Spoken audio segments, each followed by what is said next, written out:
और संयोजक जी, प्रगतिशील ग्रामीण पत्रकार एसोसिएशन उत्तर प्रदेश की आज के इस जनपद सम्मेलन में उपस्थित हम सबके प्रेरणास्रोत प्रोफेसर हरकेश सिंह जी, मंच पर उपस्थित वरिष्ठ साहित्यकार डॉक्टर कमलेश राय जी,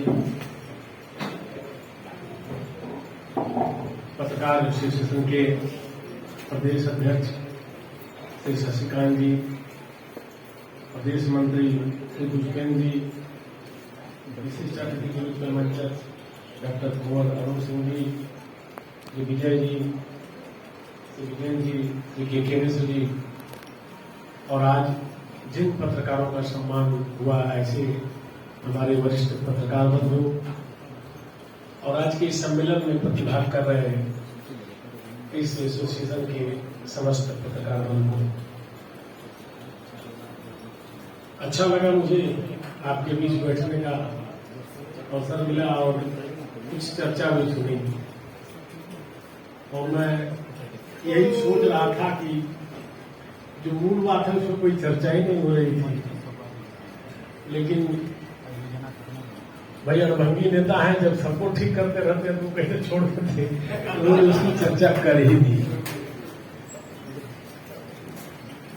पत्रकारिता के समक्ष जैसा मैंने महसूस किया है, सबसे बड़ी चुनौती यही है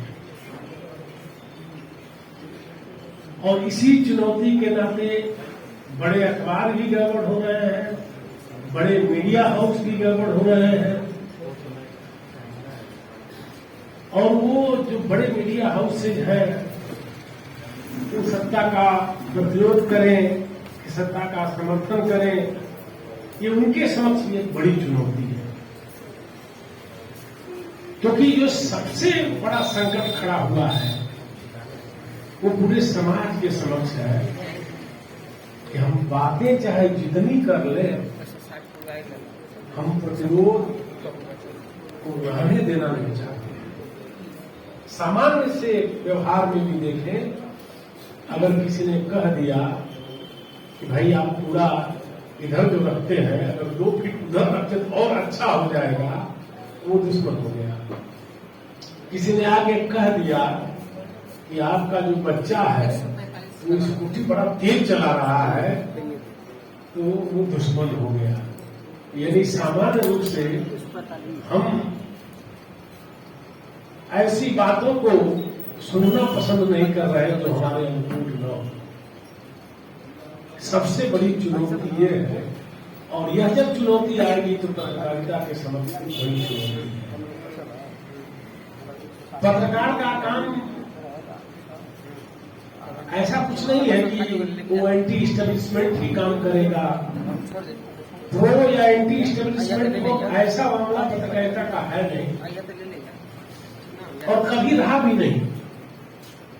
आजादी के दौरान उदंड मातरम निकला या उसके पहले भी जो पत्रकारिता आई, उसका एक लक्ष्य नहीं था कि इससे सत्ता परिवर्तन। मुझे लगता है सत्ता परिवर्तन कभी पत्रकारिता का लक्ष्य ही नहीं। अगर ऐसा कुछ हो गया तो भटकाव है। पत्रकारिता का लक्ष्य है जनमत का निर्माण, जनता को जगाना, और इस जागरण में सत्ता प्रतिष्ठान यदि हिल जाए तो उसकी परवाह पत्रकारिता नहीं करती। अभी जिस चीज की बात धीरे जी ने कही,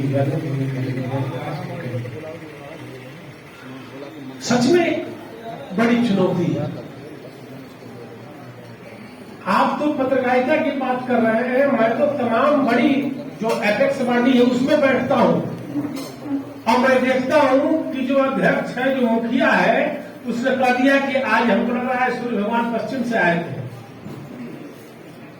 तो कहेंगे नहीं सर पूरब से तो उगते हुए मैंने देखा ही नहीं। आप कल्पना नहीं कर सकते।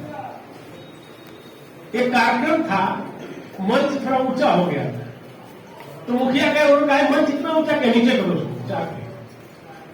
हम लोग का थोड़ा मंच ही बदल गया। मैं कैसे बदल गया भाई, मैं फलाने आया तो उन्होंने कर दिया, तो मैं देखा उनके साथ जो लोग थे, हाँ सर बहुत ज्यादा ऊंचा हो गया। वो ये नहीं बता रहे हैं कि अगर ऊंचा बन गया है, इससे कौन सी समस्या है, क्या संकट है, उससे हम विचार करें, तुरंत बदल। ये सबसे बड़ी चुनौती है और मुझे लगता है कि इसी कारण से पत्रकारिता और पत्रकार की समझ की चुनौती है। अभी देवप्रकाश जी ने जो कहा कि जो हमारे पत्रकार हैं उनसे तो हम उम्मीद कर रहे हैं कि एकदम निष्पक्ष होंगे, सरकार आएगी तो सरकार को भी हिला देंगे, कोई भी सत्ता प्रतिष्ठान आएगा सबको हिला देंगे। भाई ये भी तो पूछना होगा उनका घर परिवार भी चलेगा कि नहीं चलेगा। पहली प्राथमिकता तो परिवार का ठीक से चलना है। अगर वो डिस्टर्ब होगा तो उनसे आप निष्पक्षता की उम्मीद करना आपके लिए बेमानी है। लेकिन ऐसा नहीं हुआ है कि सत्ता प्रतिष्ठानों के पत्रकारों ने नहीं हिलाया है। जब जब चुनौती आई है पत्रकार ही सामने खड़े हुए हैं। आपको पता होगा जब गोलियां चलती रही आंदोलनों में तो सबसे आगे पत्रकार खड़े हो गए कि पहले हमारे पर गोली चलाइए, फिर हमारी जनता पर आप गोली चलेगी, और तब वो बंदूकें झुक गई। वो सत्ता के भरोसे नहीं, वो जनता के समर्थन से। तो जनता को पीछे खड़ा होना पड़ेगा। अब भारत की जो श्रेष्ठ परंपरा रही है, भारत में जितनी भी श्रेष्ठ परंपराएं हैं सब जनता आधारित रही है। अगर हमारे शिक्षा की उच्च कोटि की परंपरा रही तो वो भी जनता आधारित रही। अगर आप मेडिसिन की स्वस्थ परंपरा रही है तो वो भी जन आधारित रही। अगर लोग समर्थन में है, अगर जनमत पत्रकार के साथ है, तो मान के चलिए कि पत्रकार से आप उम्मीद कर सकते हैं तो वो निष्पक्ष होगा और आपके लिए लड़ने को तैयार होगा। जब तक लोगों का समर्थन नहीं होगा, मुझे तो लगता है कि जितने इस एसोसिएशन के मेंबर होंगे जो गांव स्तर पर पत्रकारिता करते होंगे, उनके सामने चुनौती है। और उस चुनौती में अगर कोई सहयोग करता है तो इसमें कोई बुराई भी नहीं है। और मुझे लगता है कि अगर कोई धन दे और ये अपेक्षा करे कि मेरी सब बुराई को छुपा दे तो ये उसकी गलती है, पत्रकार की गलती नहीं। सहयोग हम करते हैं, सहयोग हम ऐसा फंड करते हैं, अपने भूखे लगे करते हैं। हमारे पास तो जो अतिरिक्त होता है उसमें सहयोग करते हैं। अतिरिक्त तो रखने का अधिकार भी हमारा नहीं है। मैं एक बात हमेशा कहता हूं कि पहले जब हम लोग कमाते थे, कमाई हमारी क्या थी? खेती थी। खेत से निकलने वाले अनाज पर किसी भी एक व्यक्ति का अधिकार नहीं होता। तो जब खेत में किसान कमा करके उस पर अधिकार नहीं कर सकता तो हमारे खाते में भी जो आ रहा है उस पर मेरा अधिकार सिर्फ नहीं, उस पर समाज के सभी लोगों का अधिकार है जो हमसे किसी न किसी रूप में जुड़े हुए हैं। तो मुझे लगता है इसमें कोई समस्या नहीं है। अगर पत्रकारों का सहयोग लोग करते हैं तो करना चाहिए, उनको अपना मन ठीक करना पड़ेगा। अगर उम्मीद कर रहे हैं कि पत्रकारिता से कोई बड़ा रचनात्मक काम खड़ा हो सकता है तो उनको अपना मन ठीक करना होगा, और जब तक उनका मन ठीक नहीं होगा तब तक समाज भी खड़ा नहीं होगा। आपको मैं बता दूं कि एंटी इस्टेब्लिशमेंट इशू तो कभी कभी आता है और वो हमेशा तब खड़ा होता है मुद्दा जब सत्ता एक समय से आगे तक कंटिन्यू करती है तो उसमें तानाशाही की सुगंध आने लगती है। जब सत्ता प्रतिष्ठान ये मानने लगता है कि ये मालिक मैं हूं, तब वो चुनौती खड़ी होती है। हर जगह चुनौती खड़ी नहीं है।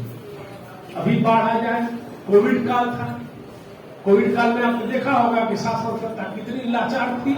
खड़ा कौन हुआ? जनता खड़ी हुई और पत्रकार खड़े हुए। कितने पत्रकारों ने आहुति दी आप कल्पना नहीं कर सकते हैं। जिनका आप लोग सुने होंगे तो सुने होंगे, कितने को तो आप जान भी नहीं पाए होंगे जिन्होंने आहुति दी, लेकिन वो अड़े रहे। आप देखिए जब जब संकट आता है हमेशा पत्रकार ही खड़े होते। लेकिन एक बात भूमिका तरफ मैं इशारा करना चाहता हूं। और निश्चित तौर से यदि चुनौती है तो पत्रकारिता के पास, पत्रकारों के पास एक बड़ा अवसर है। अभी पिछले कुछ समय से, या यदि मैं कहूं कि जो 21वीं सदी की शुरुआत हुई है तब से बहुत सारे नौजवान ऐसे हैं जिनमें नवाचार की भावना है, जिन्होंने अच्छे अच्छे स्टार्टअप खड़े किए हैं, जिन्होंने बड़ी बड़ी जगहों की नौकरियां छोड़ करके और अपने घर के आसपास ऐसे उद्यमिता खड़ा किया है जिससे सैकड़ों लोगों को, हजारों लोगों को रोजगार मिला। आपको आश्चर्य होगा कि अपने जनपद में, बगल के गाजीपुर जनपद में, आजमगढ़ बलिया में हम लोग नहीं जानते हैं कि कितने नौजवान अपने खून और पसीने की कमाई से सैकड़ों लोगों को रोजगार दिए। ऐसी जो स्वावलंबन के आधार स्तंभ है, उनकी स्टोरी नहीं आ रही। मुझे लगता है कि हमारे जो पत्रकार बंधु हैं, अगर ग्रामीण पत्रकार है तो आपके आसपास कोई न कोई ऐसा जरूर मिल जाएगा, कोई न कोई स्टोरी आपके पास खूब स्टोरी है। यदि उस स्टोरी को आप चलाएं तब तो सोशल मीडिया आ गई है, सोशल मीडिया में अपार संभावनाएं हैं और छोटी छोटी स्टोरी से आप बड़ा मुकाम भी हासिल कर सकते हैं। हम लोग तो क्योंकि इस पर कभी कभी घूमते रहते हैं, कहीं कार्यक्रम होता रहता है तो कोई न कोई मिलता है, पता चलता है कि अच्छी खासी नौकरी भी छोड़ करके आकर अपने गांव में बस गए हैं और गांव में ये काम कर रहे हैं। कोई छोटा इंडस्ट्री डाल दिया, एक तो बीटेक लड़का आजमगढ़ में है, वो गौ आधारित उद्यमिता खड़ा किया हुआ है, सैकड़ों लोगों को रोजगार दिया हुआ है। तो मुझे लगता है कि जो जिसकी चर्चा जब काजी कर रहे थे कि जो क्रिएटिव जर्नलिज्म है, सृजनात्मक जर्नलिज्म है, उसमें बड़ा स्कोप है। उससे दो काम होगा, एक तो हमारे जो युवा हैं जिन्होंने सब कुछ दांव पे लगाकर काम खड़ा किया, उनको एक प्लेटफॉर्म मिलेगा। आप कल्पना नहीं करेंगे, हो सकता है जो चीज आप दिल्ली, बम्बई और कहां से मंगा रहे हो आपको बगल में। कई लोगों को मैंने सुना है वो ऑर्डर करते हैं अमेजन पर और बगल से चीज जाती है वहां से पैकिंग होकर यहाँ। तो इससे उनको एक बाजार मिलेगा। और दूसरा ये कि इस समय सबसे बड़ी समस्या पलायन की हुई है, पूरे देश में एक बड़ी समस्या पलायन की है। उस पलायन से लड़ने का, टकराने का युवाओं को साहस मिलेगा। और एक तीसरी बात, बड़ी महत्वपूर्ण बात है, मुझे लगता है कि ये बड़ा काम शायद हो पाए, चुनौतीपूर्ण तो है। ऐसी बहुत सारी योजनाएं हैं जिनको कोई जानता ही नहीं।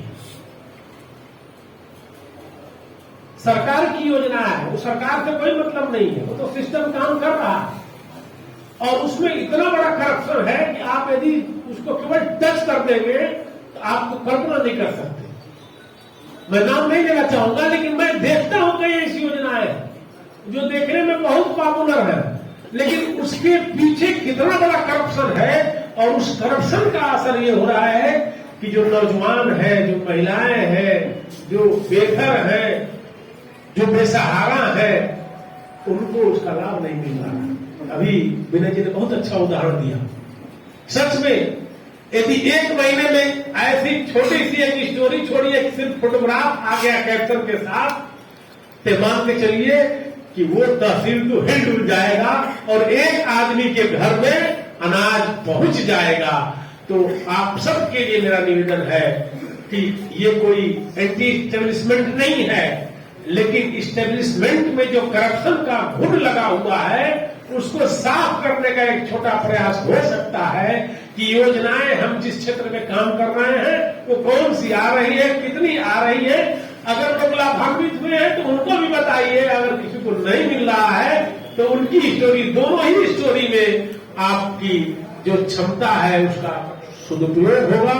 और निश्चित तौर से मेरा विश्वास है कि ये जो ग्रामीण पत्रकारों का एसोसिएशन है, ये जो ग्रामीण पत्रकार है, यही भारत को खड़ा कर सकते हैं, क्योंकि भारत खड़ा तभी होगा जब भारत के गांव खड़े होंगे।